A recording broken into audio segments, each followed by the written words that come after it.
O syempre, usapang Duterte. O dito naman tayo kay Basti Duterte. O kasi di umano, napakarami na daw namatay sa kanyang war on drugs. Ang ina niya. Saka naman makita ng war, tapos ano yun, nagbabato-bato topic. Oo, so sabi nila, Mayor Baste, nagbabalang papatayin ang mga sangkot sa droga sa Davao. Pakinggan muna natin to yung pagbabanta ni Basti Duterte. But anyways, galit na galit sila kasi nga 7 na daw yung namatay sa war, WAR, on drugs. Hanap sa Wikipedia or sa encyclopedia, sa dictionary, kung ano ang ibig sabihin ng war. O hanapin nyo nga kung anong ibig sabihin ng war saglit. Ano ibig sabihin ng war? Dito hanapin ko sa aking cellphone. O hanapin ko wait lang. War. O meaning. War. Meaning. A state of, sa sabi ng Oxford Languages, a state of armed conflict between different nations or state or different groups within a nation or state. Armed conflict, yun yung basic na ibig sabihin nun. Armed, may armas. Engage in a war, armed war. So armado, gera, yun po yung sinasabi doon. Ano ibig sabihin ng gera? Ano yung maglalambingan kayo? Ano nangyari sa gera sa Ukraine at saka Russia, di ba? Ang dami namatay. Kasi nga gera. Ano bang sinabi dito? War on drugs. So ibig sabihin, makikipaggera ka sa mga durugista. Kailan ka makikipaggera na ang dala mo, feather duster? Hindi naman siguro pwede yun kasi kung gano'n, ang dala mo bunot, floor wax, feather duster at saka walis, hindi na siya war on drugs. Clean up on drugs na yun. Nililinis mo na. Di ba? Kaya nga war on drugs kasi meron talagang gera, may labanan talaga kasi itong mga nagtutulak ng droga, they play with fire. Masusunog talaga sila. Kapag ikaw ay naglaro ka sa delikado, hindi habang panahon Pasko. Darating yung panahon mo, sabi nga, gera, labanan, sabi ni Minerva. Totoo, ayan. So, kailan ka nakakita ng gera na nagkabati yung nag-aaway? Tama yun, sabi ni Esme, war on dust na yun. Oo, kasi may dala kang feather duster. Di ba mukha ka ng tangi nun? Kaya yan yung sinasabi natin mga bossing. Itong mga to, hindi talaga nakakaintindi itong mga to Alam ka naman, may nakita kami nagtutulak ng droga. Huli ka.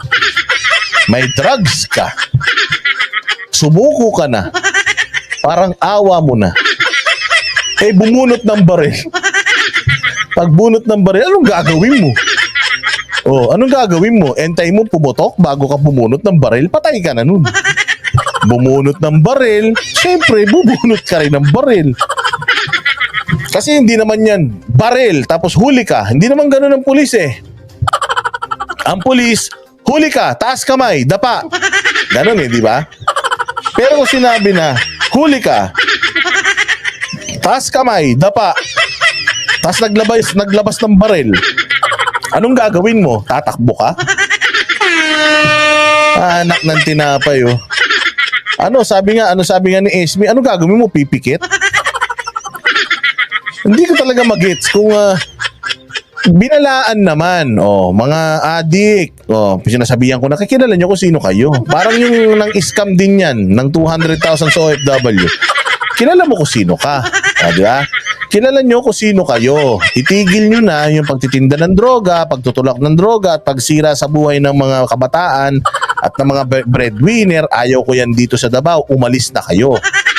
Pantakin mo, binigyan sila ng pagkakataon. Umalis na kayo.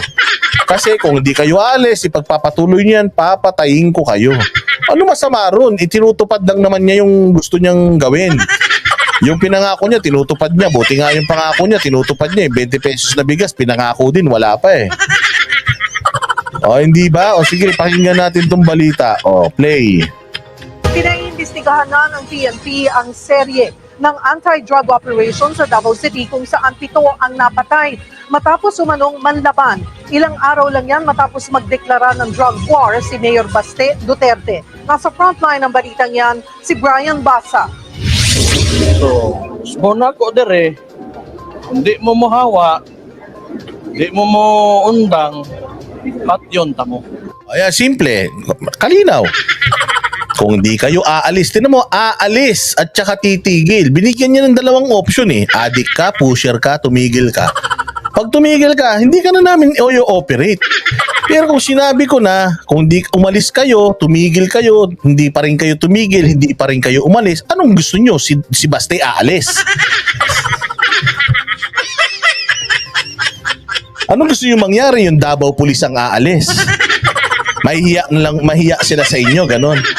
Nahiya naman kami sa CHR. Kami na lang ang aalis. Sinabihan ko na umalis sila tsaka tumigil sila hindi sila umalis. Kunin ko lahat ng mga taga Davao na hindi adik, alis na lang kami sa Davao. Ganun ba yon? Siyempre hindi, di ba? Responsibilidad mo na pangalagaan mo yung probinsya mo. Na panatilihin mong maayos, drug-free, in order, may peace and order sa probinsya mo. Kapag magulo, anong gagawin mo? Alis na lang ako. Alis na lang kami. Ganun na lang ba yun? Steve Pajos, maraming salamat sa iyo. Mabuhay ka, ha? Oo, ha? Maraming salamat. Padala ko sa iyo kung sino yung scammer na vlogger. Hindi ba? So siguro naman malinaw naman sa sinabi ni Baste. Mahirap nun yung sinabi ni Baste na lahat ng mga pusher at ng mga adik, wag kayong umalis. Bibigyan ko kayo ng magandang buhay dito sa Davao. Magkita-kita tayo sa basketballan. Dito sa may barangay, tibok-tibok, yung basketballan dito. Lahat ng mga pusher, ng mga adik, pumunta ron yung ayaw pang huminto. Pumunta ron, meron akong ibibigay sa inyong pabuya. O, di ba? Tas nagpuntahan lahat doon. So ibig sabihin, ayaw nyo pang huminto, ayaw nyo pang umalis dito sa Davao kahit mga adik kayo. Ito, bum bum bum, pinagpapatay niya doon sa basketballan. Yun ang masama. Yung ginok time mo sila, pineke mo sila, sinabi mo na, oy, punta kayo dito, bilis, meron catering. May catering ng shabu, marijuana, at saka ng cocaine. Ano yan, sagot ng pamahalang bayan ng Davao para sa inyong mga adik. Kasi lagi na lang ba yung mga nakakatanggap ng mga ayuda ay yung mga matitinong tao, dapat pati yung mga hinayupak, makatanggap din kayo ng ayuda. Ayudang gusto nyo, eto, chonky, eto shabu, eto cocaine. Alas 8 ng gabi, pumunta kayo sa basketballan, nandoon lahat, magpapalista lang kayo, tapos makukuha nyo na yung mga items.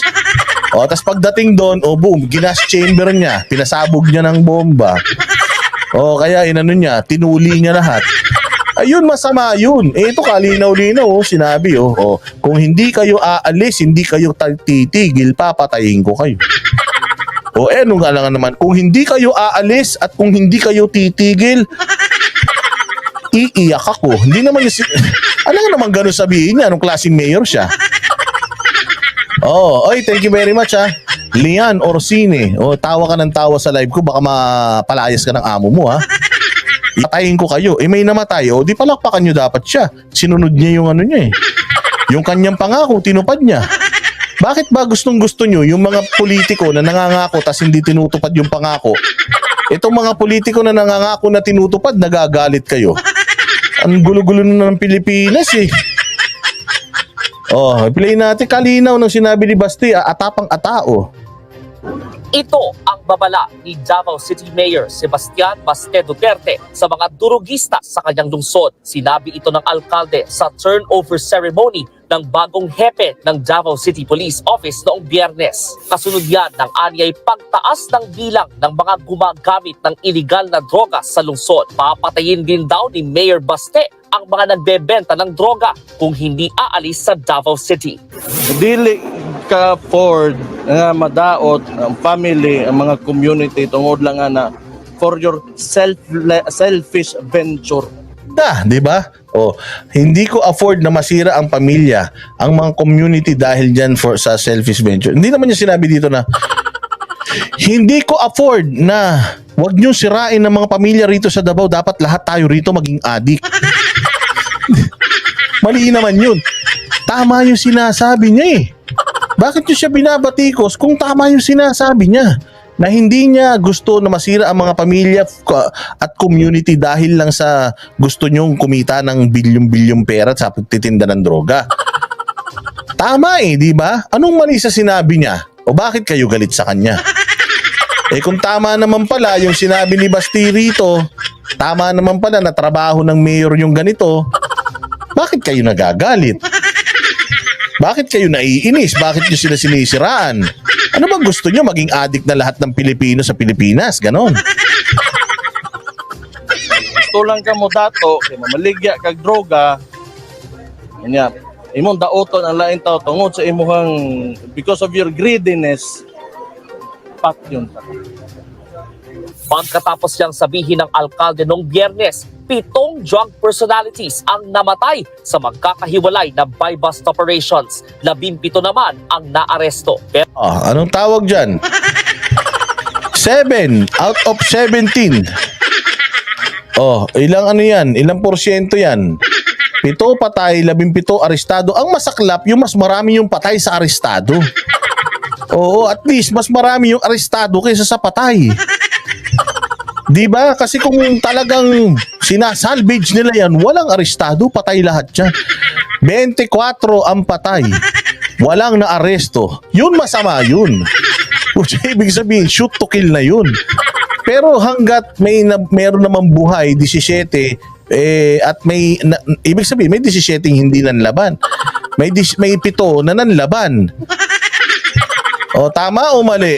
Paano nga nanlaban nga? Ikaw, pulis. Pucha, gusto mo bariling ka na lang ng ganun-ganun lang? Siyempre, hindi. Walang Diyo. pero giit ng Davao City Police, normal na operasyon at walang kinalaman ang banta ni Mayor Baste sa sunod-sunod na patayan. Pipitong nanlap. Di ba sunod-sunod na tangina nitong mga media na to eh. Sunod-sunod na patayan. Mantakin mo yung ginamit na term nitong tarantadong reporter na ito, sunod-sunod na patayan. Pag sinabi mong sunod-sunod na patayan, murder yun, parang sinadya. Pinagplanuhan. Patayan. Di ba? Sana sunod-sunod na operation na may mga namatay. Yun yung pinakamaganda. Sabi ko sa inyo, itong mga media na to, mga gunggong na tong mga to, wala na tong mga pag-asa. Wala nang pag-asa tong mga hinayupak na ito. Kaya manood na lang kayo sa SMNI kung saan para sa Diyos at Pilipinas nating mahal. Di ba sobra naman tong TV5? Di ba? Sunod-sunod ang patayan, walang hiya naman talaga report na to. Laban, no, during the operation, sad to say, hindi namin ginusto ito na makaano kami during bypass operation. Sadya lang talaga na nanlaban sila at kailangan protektahan ang kanilang sarili sa kapulisan natin. Di ba? Poprotekta mo yung sarili mo, nanlaban eh. Paano mo alamin mo muna kung water gun o totoong baril yung dala? So pag pinutok, tinamaan ka, aray, totoong baril, doon ka palang bubunot. Mali naman yun. Pag bumunot, kay peke o hindi yung baril, basta bumunot, tutsa patayin mo na, papatayin ng tao yan. Hindi papahuli ng buhay yan, ano ba yan? Puntahan ng News 5 ang burol ni alias Ime, isa sa nasawi sa buy-bust operation noong linggo. Itinanggi ng kanyang kapatid na alam nila ang transaksyon ni alias Ime. Makuna lang siguro, talagsa lang siguro. Siyempre, nagano yung mga barkada siguro, yung mga bugoy-bugoy siguro. Ikinabahala ng So alam ng pamilya na dudroga talaga. Ang mahirap niyan kung hindi po nagda-drugs yung kapatid ko. Bakit? Kasi po sarado yung butas ng ilong at saka bibig. Humihinga po yun sa tenga eh. Tapos namatay dahil nagda-drugs. Pucha, yun, delikado yun. Ibig sabihin sa sinasabi pa lang nung Ali, alam niya na may something yung kamag-anak niya. Di ba? Hindi niya sinabi santo. Dito pa naman sa Pilipinas, pag namatay ka, bumabait ka. Hindi ba lahat ng namatay, bumabait, sasabihin nun. Mabait yan dati, mabait yan. Oo, mabait yan. Gusto niyo bumait? Gusto nyo bumait yung mga mister nyo? Gusto nyo bumait mga mister nyo? Iburol nyo. Iburol nyo. Sigurado lahat ng kaibigan yan. Yun ang pag-uusapan. Naku, napakabait pa naman niya. Kaya kinuha kagad yan ng impyerno dahil mabait yan eh. Commission on Human Rights ang pagdedeklara ng drug war ni Mayor Baste. Iimbestigahan daw nila ang drug killings. Mag-iimbestiga rin ang Tindi, no? Tindi ng CHR. Utay na talaga, basta kriminal. Yan ang talagang gustong-gusto nila. Commission on Human Rights. Human rights ba ng Pilipino na magshabu at saka magchongke? Bakit pagka may mga namatay na mga adik, gustong-gusto niyong pinoprotektahan? Ay, nako. ang PNP. Pansamantala munang inirelieve sa pwesto ang mga kasamang pulis sa operasyon. Yung mismong city director, nakausap ko din po personal kanina. Bakit may bigote si ma'am? Si Mike... si Jake Cyrus ba to? Sorry ma'am sorry medyo... Ma'am, ang kapal na nung bigote nyo. Mas makapal pa yung bigote nyo kaysa dun sa mga pulis nyong lalaki. Ahit-ahit din pag may time. Pyramid! Ito ba yung kumanta ng pyramid? Tayo ng buhay. Ito walang nangyayari talaga sa vlog natin. Puros katarantaduan. Puros katarantaduan talaga rito. Wala na talaga tayo natututunan. Dapat maghiwa-hiwalay na tayo. Hindi na akit, napansin ko lang. Lakihan ko. Baka naman sabihin nyo, nagluloko na naman to si Boss Dada. Hindi naman totoo. Ganun eh. Hindi naman totoo. Ayan, lakihan ko.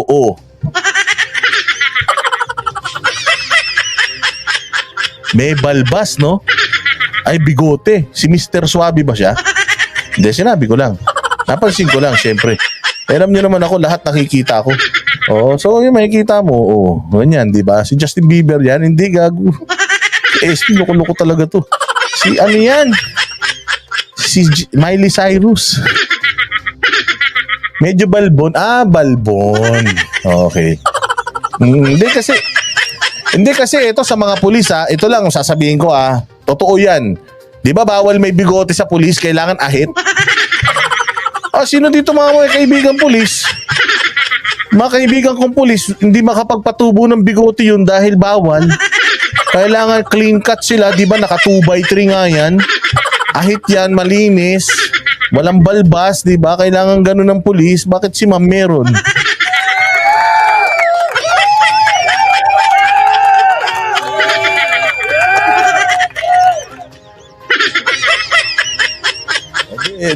Wala naman kasi dyan yung kwento, Boss Dada. Pati yung balbas naman, bigote. Hindi, pero totoo yung sinasabi ko. Hindi, huwag na tayo sa bigote ni ma'am tumingin. Dito sa Pilipinas, yung mga gumagawa ng maayos na trabaho, nire-relieve. Pero yung mga nagnanakaw ng drugs, pumapatay ng mga bata, yung mga pulis na mga iskalawag talaga, nakakalaya naman sila, nalilipat lang sila sa ibang mga assignment. Pero itong mga gumaganap sa kanilang mga tungkulin, putya yan, sila pa ngayon ang mga nabibigyan ng sanksyon. Ay nako. Nina, si Police Colonel Richard Badang at sinasabi po niya at pinaninindigan po niya na legitimate naman po itong police operation. Pagsunod po sa police operational procedure at syempre yung mga required witnesses na dapat ito pong tatlong elements po na ito ay dapat present. Bukas naman daw ang Davao City Police sa investigasyon. Sa datos ng PNP, 28 na ang namatay sa drug operation sa Davao simula noong Enero. Higit 400 naman ang arestado. Ang tawag dyan, political will. Hindi ba? Ang namatay, 428. Ang nahuli, 424. Ang tanong, mas marami ba yung namatay sa nahuling buhay? Ang gusto nyo, mabhuli nyo lahat, walang mamatay? Paano nga kung humugot ng baril yan, bukas nyo na lang huhulihin pag walang baril? Diba? Huli ka, hoy, drug addict. Taas ang kamay, bumunot ng baril. Wait, may baril ka. Bukas ka na lang namin huhuliin pagka wala ka ng baril. Alis na kami, sige na, larga ka na. Tapos pag-abakan nyo ulit, ayan na, wala ng baril, hulihin nyo. Pwede ba naman yun? Siyempre pag bumunot, barilin mo na kaagad. Kesa ikaw pa mabaril. Lanju naman talaga, oh. Oh, so yun ang sinabi ni Basti. Ngayon galit na galit kayo. May resulta naman. Ang mahirap nun, nag-declare siya ng war on drugs. Tapos lalong dumami yung drugs. Yun ang masaklap. Hindi ba? Pero pag pulis ang namatay, walang balita. Hindi, pag pulis namatay, baka gustong-gusto pa nila yan.